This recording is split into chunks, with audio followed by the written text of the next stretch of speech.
Boa noite, queridos irmãos. A graça e a paz do Senhor Jesus Cristo seja abundante sobre nós. E eu convido você a abrir sua Bíblia, Apocalipse capítulo 2, do verso 12 ao verso 17, nós vamos falar sobre a igreja de Pérgamo.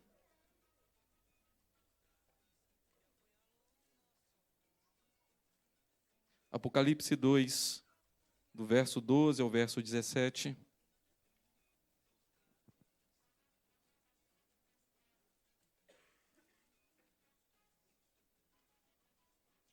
Mesmo assentado como você está, mas com reverência no seu coração, ouça a leitura da palavra. Diz assim a palavra do Senhor. Ao anjo da igreja em Pérgamo escreve: essas coisas diz aquele que tem a espada afiada de 2 gumes. Conheço o lugar em que habitas, onde está o trono de Satanás, e que conservas o meu nome e não negaste a minha fé, ainda nos dias de Antipas, minha testemunha, meu fiel, o qual foi morto entre vós, onde Satanás habita. Tenho, todavia, contra ti algumas coisas, pois que tens aí os que sustentam a doutrina de Balaão, o qual ensinava a Balaque a armar ciladas diante dos filhos de Israel, para comerem coisas sacrificadas aos ídolos e praticarem a prostituição. Outros sim, também, tu tens os da mesma forma, sustentam a doutrina dos nicolaítas. Portanto, arrepende-te, e se não, venham a ti sem demora, e contra eles pelejarei com a espada da minha boca. Quem tem ouvidos, ouça o que o Espírito diz às igrejas. Ao vencedor, dar-lhe-ei do maná escondido, bem como lhe dareis uma pedrinha branca, e sobre essa pedrinha escrito um novo nome, o qual ninguém conhece, exceto aquele que o recebe. Feche seus olhos mais uma vez, vamos orar. Pai querido, em nome do Senhor Jesus, tem misericórdia de nós. A Tua palavra aqui, ó Deus, foi lida e ela traz encorajamento, mas também traz confronto. A Tua palavra, ó Deus, que é viva e eficaz, que é martelo que esmiuça a pedra, que nos humilha, ó Deus, para que possamos engrandecer o nome do Senhor. Está sendo lida neste momento. Ó Deus bendito, então fala aos nossos corações. Confronta-nos, consola-nos, encoraja-nos para a glória do Senhor. Em nome do Senhor Jesus que oramos. Amém. Conta-se que um determinado embaixador de uma nação foi enviado pelo seu presidente ou pelo seu rei a uma outra nação que estava em guerra com aquela nação. E ao embaixador foi entregue uma credencial para que reconhecesse que ele era de fato alguém que estava representando aquela nação. Foi entregue um telegrama onde havia uma mensagem para aquela nação inimiga, e foi também entregue uma promessa para aquele embaixador falando, o seu rei ou o seu presidente falando: não tenha medo, eu vou te sustentar e eu vou te proteger, então somente faça o que eu estou te mandando. Quando este embaixador chegou a esta nação para entregar, alguns leram essa carta, esse telegrama e falaram: olha, se você trocar essa mensagem aqui, ela está muito pesada. Se você trocar rendição por parceria, talvez as pessoas entendessem melhor e talvez até aceitassem essa carta sem muita luta. E a pressão aumentou, e querendo mudar outros trechos da mensagem para poder suavizar, trazer um certo eufemismo ali em algumas partes. E aquele embaixador, com medo daquela pressão, com medo de perder o seu prestígio e tudo mais, diante daquelas pessoas que estavam ali pressionando, sucumbiu, mudou aquela mensagem. E com isso, ele já não mais representava o seu país, ele perdeu a sua credencial. Com isso, ele também perdeu a sua promessa, porque agora, uma vez que ele trocou a mensagem, o seu rei já não tinha mais compromisso nenhum de sustentá-lo ou de protegê-lo. Queridos, a igreja de Pérgamo é uma igreja que está num contexto em que o Senhor está consolando, ao mesmo tempo que também confrontando aquela igreja. Aquela igreja tinha uma mensagem, e em parte ela estava sendo fiel às doutrinas básicas, vamos poder dizer assim, daquela mensagem que eles tinham que entregar do Evangelho do Senhor. Nós vemos isso logo no início, mas ela era uma igreja perseguida, era uma igreja que, assim como Esmirna, estava sendo perseguida. Tanto é assim que um de seus membros, Antipas, foi morto por causa da sua fé. Não é à toa que Jesus fala deste local como trono de Satanás. Pérgamo era uma das grandes cidades da Ásia Menor e a capital do culto ao imperador. Hoje nós ouvimos de manhã que Esmirna tinha lá um grande templo, a César, mas o primeiro templo a César foi feito em Pérgamo. Claro que em outras cidades também tinha outros templos, tanto a César quanto a outros deuses, assim como também em Pérgamo. Lá estava o primeiro templo, e quem não dissesse que César era Senhor, podia perder o emprego, podia perder a cidadania e até mesmo a vida, como possivelmente aconteceu com Antipas. Além disso, Pérgamo era conhecida pelo seu paganismo, porque era muito forte. Os templos ali a Zeus, a Dionísio, a Atena e Asclépio, ou também Esculápio, quem é da área da medicina, conhece bem aí o bastão de Esculápio, que é o deus da cura. Então, ali havia templos a esses deuses também, e, além disso, era o berço das ideias, porque no tempo de Eumenes, ele criou a segunda maior biblioteca do mundo daquela época, ali em Pérgamo, só perdendo para a de Alexandria. Era também, queridos, uma cidade conhecida por conta de muitas teologias, por conta do seu paganismo. Mas nada disso fugia aos olhos daquele que é o verdadeiro Senhor. Por isso, o tema de hoje é fidelidade ao verdadeiro Rei.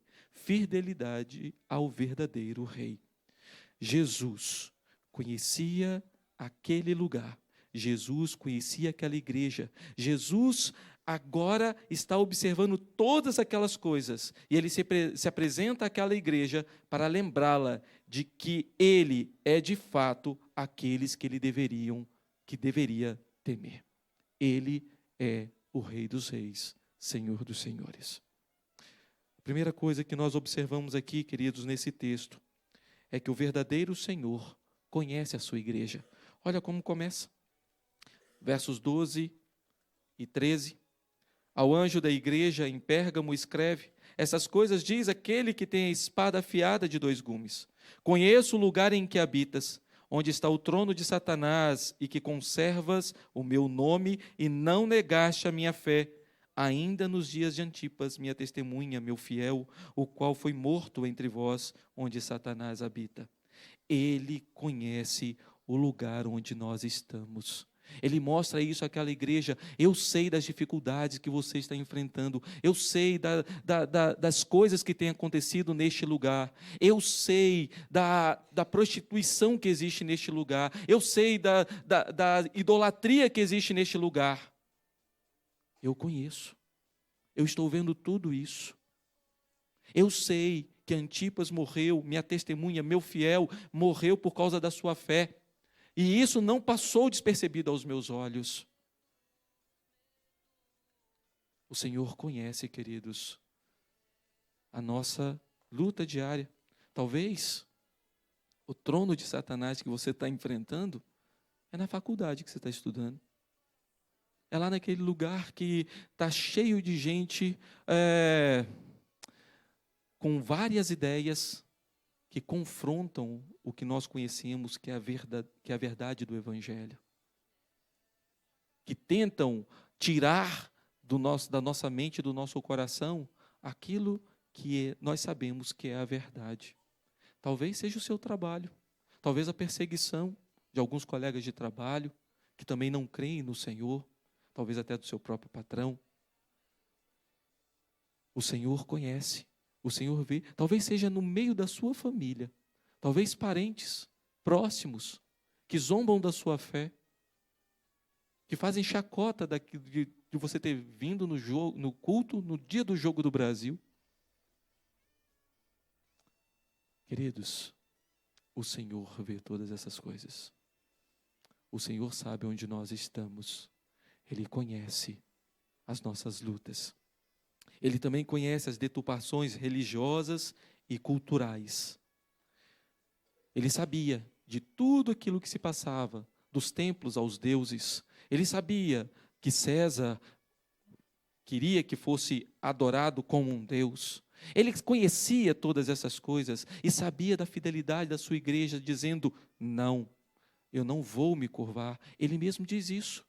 Eu sei, você está aí no meio do trono de Satanás, onde o trono de Satanás está, mas vocês continuam firmes na fé. Não estão abrindo mão, não estão dizendo que César é Senhor. O Senhor conhece, o Senhor sabe, o Senhor está com essa igreja e o Senhor está conosco nos dias de hoje. Ele conhece, queridos, a nossa dedicação, mas também conhece o nosso medo. Ele fala aqui sobre a questão de Antipas, que não negou a sua fé, foi morto. Ele sabe, queridos, que nós somos tentados também todos os dias, de várias maneiras, a negar a nossa fé. Por muitas vezes, medo das consequências. Por muitas vezes, medo das consequências. Mas nós, como temos lidado com tudo isso? Como temos lidado com as pessoas que chegam para nós, e eu vou dar um exemplo aqui muito simples, e fala assim: não, mas todo caminho leva a Deus, né? Aí você, para não magoar a pessoa, fala assim: não, é verdade, né? Não é assim que você fala? Espero que não, né? Todo caminho leva a Deus, mas só um para a salvação, o resto para o juízo, né? Então, o Senhor conhece as tentações que nós temos, muitas vezes de agradar as pessoas, muitas vezes de não confrontar o pecado das outras pessoas, com medo de nós perdermos a amizade ou os laços ali com aquela pessoa. O Senhor conhece a nossa dedicação e Ele conhece os nossos medos também. Certamente, quando Antipas foi morto, aquela igreja sofreu um baque. É bem possível que muitos ali tremeram e falaram: e agora? Nós vamos ser os próximos? É bem possível que isso tenha acontecido.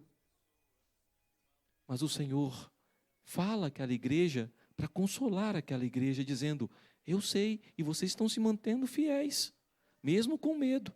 Vocês continuam se dedicando à adoração. E eu estou vendo tudo isso. O Senhor conhece a sua igreja. Ele conhece a nossa dedicação, apesar dos medos, apesar das provações, das tentações, das tribulações que nós enfrentamos todos os dias, de várias maneiras. A segunda coisa que nós observamos aqui nesse texto é que o verdadeiro Senhor julga fielmente. O verdadeiro Senhor julga fielmente. E agora, Ele olha para as nossas fraquezas e as nossas intenções, assim como Ele fez com essa igreja de Pérgamo. Olha o verso de número 14. Tenho, todavia, contra ti algumas coisas, pois que tens aí os que sustentam a doutrina de Balaão, o qual ensinava a Balaque a armar ciladas diante dos filhos de Israel, para comerem coisas sacrificadas aos ídolos e praticarem a prostituição. Outro sim, também tu tens os que da mesma forma sustentam a doutrina dos nicolaítas. Queridos, nós não tropeçamos em montanhas, nós tropeçamos em pedras. Essa frase não é minha, tá? Essa frase não é minha, mas achei ela muito interessante. Por isso estou dizendo ela aqui. Nós não tropeçamos em montanhas. Você vê sei lá, você está andando na rua, não precisa nem ser uma montanha grande, pode ser um quebra-mola, você consegue enxergá-lo e pisar de maneira que não tropece nele. Mas às vezes uma pequena pedra no chão já é suficiente, um paralelepípedo é suficiente para você talvez escorregar um pouquinho mais o pé e tropeçar. É o que estava acontecendo com essa igreja. Apesar da sua fidelidade, apesar do seu amor por Jesus, apesar da sua fé firme no Senhor, havia alguns momentos em que ela estava sucumbindo. Havia em alguns instantes em que ela estava se amoldando às coisas religiosas e culturais. Aqui no Brasil, queridos, nós temos muitas coisas que já está no meio assim como cultural, mas que tem uma força religiosa muito grande. O momento que nós estamos vivendo mesmo é bem propício para isso, né? E eu não estou falando da Copa do Mundo, eu estou falando das festas juninas ou julinas ou qualquer outra coisa nesse sentido. Que muitas vezes nós não temos problema nenhum em comer uma canjica, em comer uma paçoquinha, em comer uma canjiquinha, em comer um milho cozido, de jeito nenhum, isso não é pecado não, queridos. Mas quando a gente começa a querer colocar lá um pau de sebo, umas bandeirinhas, né?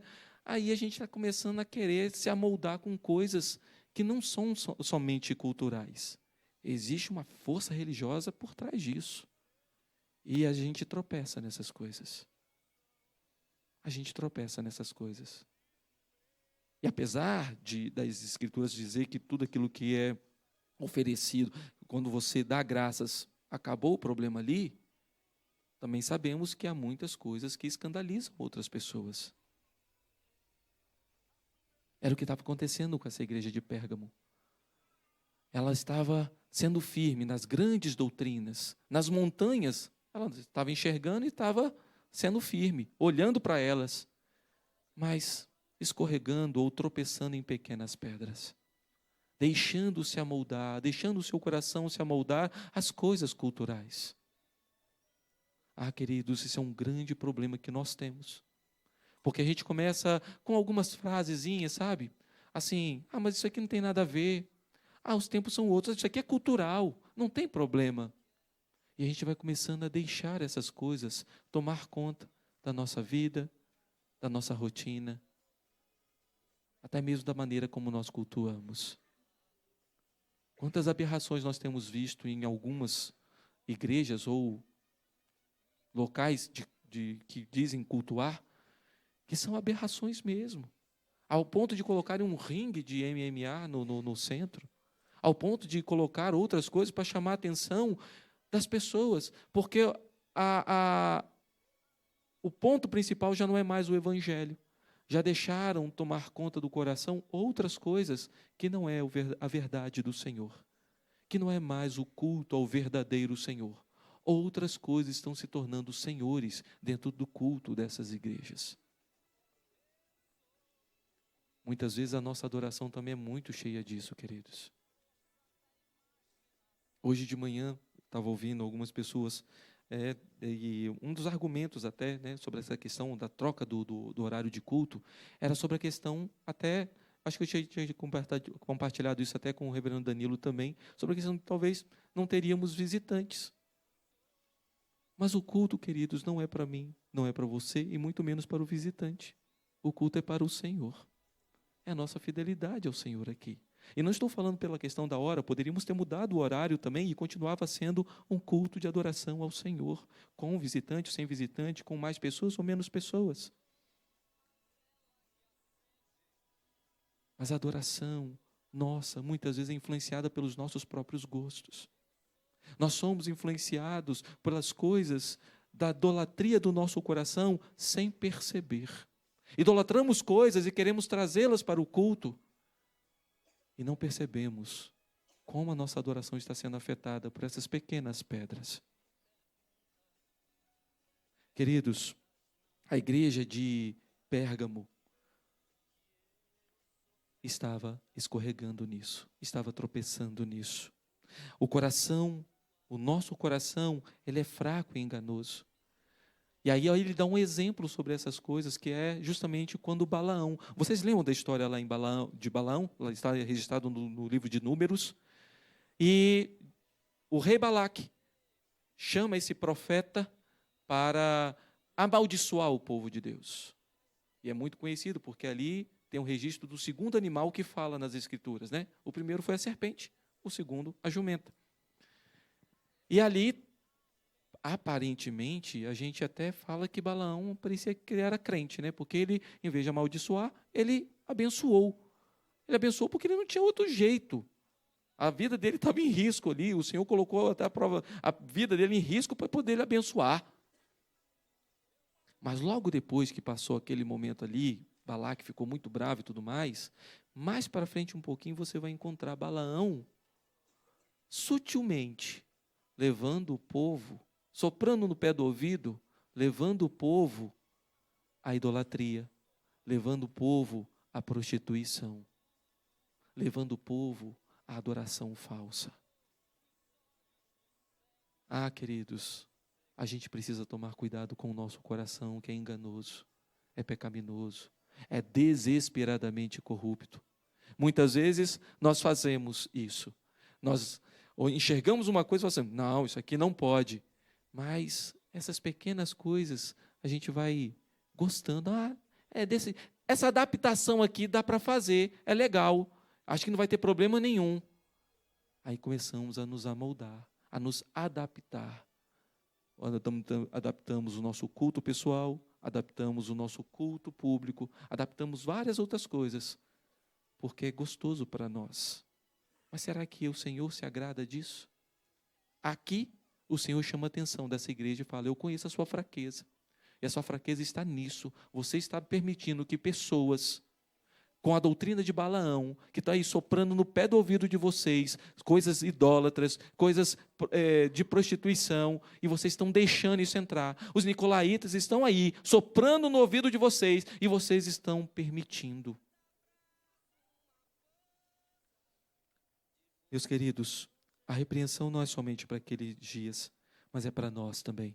Mas o Senhor Jesus, que conhece a sua igreja, conhece a sua fraqueza, conhece as suas debilidades, conhece o coração enganoso, Ele nos chama misericordiosamente ao arrependimento.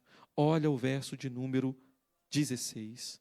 Portanto, arrepende-te, e se não, venho a ti sem demora, e contra eles pelejarei com a espada da minha boca.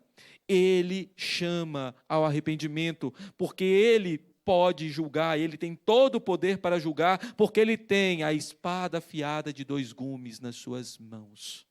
É como Ele se apresenta à igreja logo no início. Essas coisas diz aquele que tem a espada afiada de 2 gumes.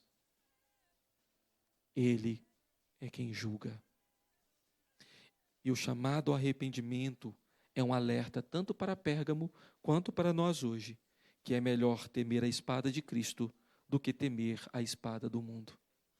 Podemos perder emprego, podemos perder a nossa cidadania, podemos perder alguns bens, podemos perder alguns prazeres, podemos perder alguma liberdade. Mas se nós estamos seguindo ao Senhor, se nós estamos de fato servindo e adorando o Senhor, todas essas coisas não passam de refúgio. Todas as coisas que nós perdemos não passam de coisas descartáveis. Mas aquele que tem a espada de 2 gumes, ele julga, ele sabe aqueles que são fiéis a ele, como Antipas foi. E ele sabe também aqueles que têm deixado a doutrina de Balaão e dos nicolaítas entrar no seu coração. Ele conhece.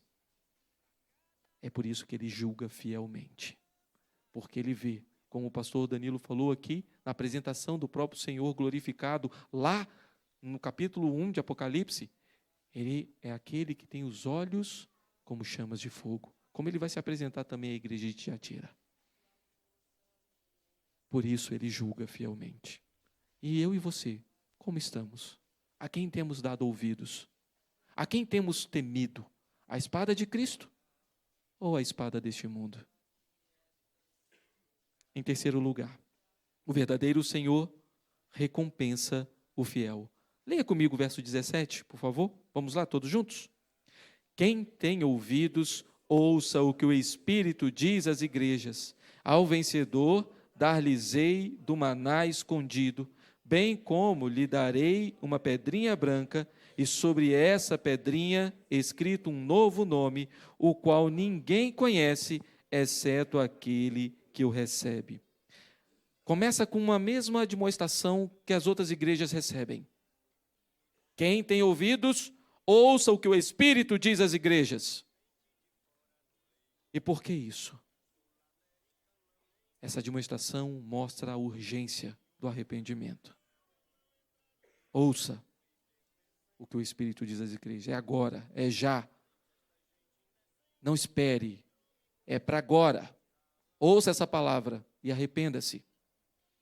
Logo em seguida, a gente vê que Cristo diz àqueles que não cederem a essa conformação com o mundo, a essa adequação do seu culto, que receberia a sua recompensa. E a primeira recompensa é o maná escondido. Para os que não se contaminassem com aquelas comidas oferecidas a ídolos, como diz aqui o verso de número 14,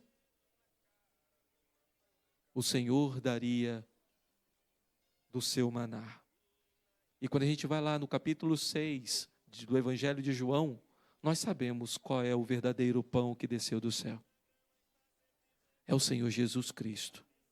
Ele é o verdadeiro maná. O maná lá do deserto, nos 40 anos do deserto, que foi o alimento do povo de Israel, era apenas uma sombra daquele que realmente é o pão vivo que desceu do céu. É o Senhor Jesus quem sustenta a sua igreja. É o Senhor Jesus que alimenta a sua igreja. O próprio Senhor Jesus, na sua tentação, quando ele foi tentado por Satanás no deserto, ele lembra a promessa feita lá em Deuteronômio, que nem só de pão o homem viveria, mas de toda boca, toda palavra que viesse da boca de Deus. Jesus é a provisão dos seus fiéis. Mas a outra promessa, além do maná escondido, o fiel também receberia uma pedrinha branca. E aqui há 3 coisas maravilhosas que essa pedrinha branca simbolizava. A primeira, na questão do tribunal, uma vez que Jesus é aquele que julga, ele é o verdadeiro Senhor, é aquele que tem a espada nas mãos. Então, a primeira coisa que nós vemos aqui, a primeira bênção, a primeira recompensa sobre essa questão da pedrinha branca, é a questão que no contexto romano, a pedrinha branca, num tribunal, quando era retirada a pedrinha branca, aquela pessoa, o réu, era absolvido. Se tirasse uma pedrinha preta, ele era condenado. E aqui, queridos, o próprio Senhor Jesus está avisando a essa igreja, aquele que se permanecer firme, aquele que deixar essa idolatria de lado, a prostituição de lado, e se manter fiel a mim, fiel ao verdadeiro Senhor, naquele dia, ele será completamente absolvido. O Senhor é aquele que justifica o fiel. O Senhor é aquele que nos justifica pelo sacrifício perfeito dele na cruz do Calvário. A segunda coisa que nós vemos é que essa pedrinha branca também era usada como uma espécie de ticket para entrar. Quando uma pessoa fazia um banquete, oferecia um banquete, era como se fosse aqueles convitinhos, né? Quando a gente vai em algum casamento e a gente recebe aquele convitinho. E é justamente isso que está acontecendo aqui. A pedrinha branca, ela simbolizava a entrada no banquete eterno do Senhor. O fiel receberia essa pedrinha branca para que ele tivesse acesso ao banquete eterno com seu Senhor. E a terceira aplicação que essa pedrinha branca tinha também é que ela era um símbolo, um selo de amizade. Alguns amigos trocavam essas pedrinhas brancas uns com os outros para poder selar a sua amizade, uma forma de selar a amizade. E aqui o Senhor nos ensina que Ele é o Cristo, Ele é o Senhor que comunga com os seus fiéis. Ah, queridos, que recompensa maravilhosa.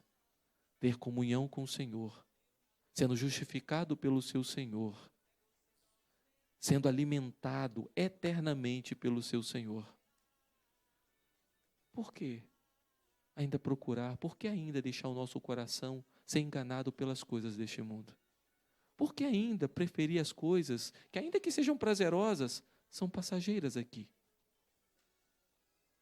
Por que nos amoldar a uma cultura, muitas vezes até com cunho religioso pagão, sendo que nós temos um Senhor verdadeiro que nos dá tudo o que nós precisamos? Por quê?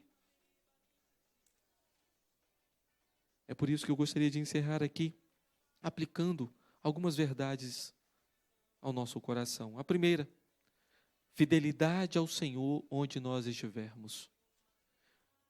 Você pode até morar onde está o trono de Satanás. Nós podemos até morar onde o trono de Satanás está. Mas uma coisa o Senhor nos ordena: nós devemos ficar onde nós estamos e não negar o seu nome. Nós precisamos ser luz onde nós estamos. É lá na faculdade, naquele curso lá que está difícil, com um monte de colega talvez ateus, ou agnósticos, ou com outros tipos de visão religiosa. É lá que você vai ser luz. É na sua casa, é no seu trabalho, é na sua escola. Crianças, adolescentes que estão aqui, é na sua escola que Deus colocou você lá. Então seja luz onde você está. A segunda coisa, o Senhor, o verdadeiro Senhor, exige obediência radical. O salmista, no Salmo 119, no verso 4, ele diz assim: Tu ordenaste os teus mandamentos para que os cumpramos à risca, né? para que cumpramos aquilo que nós gostamos. Não é para poder fazer assim, tu ordenaste os teus mandamentos para que cumpramos aquilo que der para a gente cumprir. Não, aquilo é para cumprir à risca. Certamente nós não conseguimos fazer isso de maneira perfeita, mas não significa dizer que o padrão vai ser diminuído. Então a nossa obediência ela precisa ser total, ela precisa ser radical, porque, bom, eu não sei qual é o plural de Balaão. Pode ser Balaãos, Balaões, não sei, né? Mas os Balaãos de hoje podem nos dizer assim: experimenta, não tem problema não. Ou, quem sabe, isso não tem nada a ver, todo mundo faz. Tenho certeza que sua mãe algum dia já falou assim: você não é todo mundo, não é verdade? A palavra do Senhor também nos diz isso aqui. O Senhor fala: você não é todo mundo, você é um escolhido do Senhor. Você é um meu fiel, a minha testemunha. Ou então, os tempos são outros. A cultura mudou. O jeito das coisas mudaram, o jeito de fazer as coisas mudaram. Queridos, lembre-se que a espada de Cristo julgará todas essas coisas. É por isso que a nossa obediência precisa ser total, precisa ser radical. Terceiro lugar, você tem promessas consoladoras. Se o caminho é difícil, nós temos promessas gloriosas do Senhor. Assim como aquele embaixador que sucumbiu e deixou a mensagem ser mudada, muitas pessoas hoje estão fazendo isso, estão caindo neste erro, estão cometendo as suas idolatrias. Mas o Senhor nos chama a olhar para as suas promessas e crer nessas promessas e ser sustentados e encorajados por essas promessas. Promessas essas de provisão eterna. Promessa essa de uma nova identidade em Cristo. Promessa essa de que a nossa cidadania aqui, ela pode ter um prazo de validade, mas a nossa verdadeira cidadania está assegurada em Cristo por toda a eternidade. Se você crê nessas promessas, então, faça como Antipas, ainda que seja com risco de morte. Não negue o seu Senhor, seja em coisas grandes ou pequenas, não se amolde àquilo que o Senhor não deseja, não se amolde àquilo que não faz parte daquilo que o Senhor ordena para que você cultue, para que você o adore de fato e de verdade. Proclame o seu Senhor nas grandes e nas pequenas coisas. Proclame o seu Senhor, o seu verdadeiro Senhor, no seu dia a dia, nas coisas pequenas como descansar, comer, beber, assim como também com a sua vida e com a sua voz no testemunho diário diante das pessoas que te rodeiam. Não negue o seu Senhor, porque aquele que tem a espada afiada nas mãos, a espada de 2 gumes, olha todas essas coisas e julgará todas essas coisas para o louvor da sua glória. Que o Senhor nos abençoe, Que o Senhor nos sustente com as suas promessas gloriosas. Que o Senhor continue providenciando todo o sustento, todo o livramento que nós precisamos para seguirmos cultuando e adorando o nosso verdadeiro Senhor. Que o Senhor nos abençoe em nome do Senhor Jesus. Amém.